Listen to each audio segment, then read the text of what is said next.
Yes, I know I've mentioned this before. And since I'm going to be speaking on networking at my alma mater this coming weekend with some prospective students, and I'm going to be talking with them for about 20 minutes on how they can network more effectively as they're going into college, as they move through college, and as they're in college to prepare themselves to get whatever jobs, graduate programs, and other opportunities that they're looking for after college.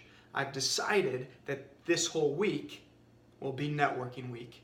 That's right. Look out, Discovery Channel and Shark Week. You're going to have nothing on this one. I know that's kind of a joke because Shark Week is awesome. Well, hopefully Networking Week will be awesome too. And I'm just going to share some tips and thoughts here and there. I know yesterday's video was around networking, so I'm just going to keep the trend going as we move into Saturday. Here's a thought.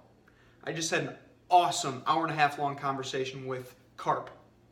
Carp is an alumnus of Wabash College also, so we had that common ground to connect on, and that was kind of the impetus for us to be able to connect a while back.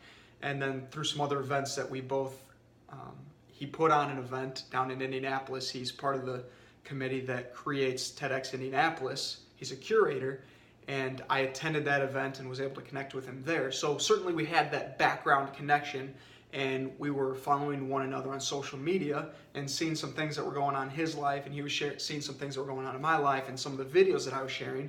And at one point I was just like, let's connect. Would love to hear your story. And he said mutually he would also like to hear my story and really set that base and that foundation for a relationship going forward to better understand one another. And I think this is what I want to point out. No, I don't think. I know this is what I want to point out in this video. That was an awesome conversation. I learned a ton about Carp. I learned about what he's done, where he's at, and I got a ton of feedback from him on some of the things that I'm working on right now. And getting perspective from the experiences he's had and the things he's looking to do going forward was very, very helpful and enlightening for me. So I would say this to you. If you're someone that really values networking and connecting with people and finding more business opportunities and personal opportunities and figuring out where you can find better results and better opportunities down the road through connecting with people, I would say this. You will get the most possible. You squeeze all the juice possible out of your networking and connections if you look at it from this perspective. From the perspective of understanding that in those connections, in those conversations, in those interactions that you have, there's so much more value than just saying, well, great, I've developed this relationship and now maybe I can have opportunities down the road because of it.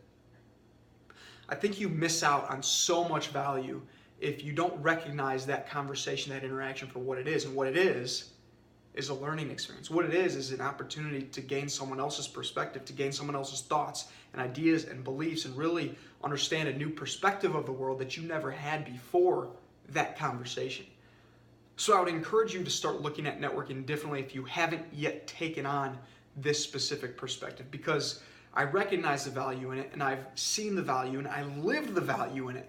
You know, I'm lucky in that I feel like it's just in my DNA for whatever reason that I'm so fascinated by people, and I'm so encouraged and inspired just by interacting with people and asking questions and learning about their life. I mean, that's where I get most excited, when I can learn from somebody else, when I can hear their experiences. So it comes a little bit easier for me than for some other people. I understand that. I would challenge you to challenge yourself in this respect though too. To say, as you're connecting with people, as you're reaching out to people, make it a priority, a point of reference for yourself to know that those connections, whether it's through a coffee meeting, a dinner, a lunch, grabbing a beverage after work, a phone call, a Skype conversation, whatever it looks like, recognize the value, the tremendous value you can find in that simple interaction, in that simple conversation of getting to know someone or getting to know someone better. You really have the opportunity to learn more about yourself by learning about them and their perspectives and their life experiences. So really become more curious about the people you're connecting with, and understand that there's so much value there, and there's so much energy to be had through those conversations that you wouldn't otherwise get if you blind yourself to that aspect and that value in a relationship and purely focus on, well, how can I use this relationship? Get more focused on the value and the experience you have just through any kind of connection you have with someone through simple conversation, and you will get so much more out of all of this networking that you're going out there and working hard to create in your life. And you can never forget, have fun, be awesome.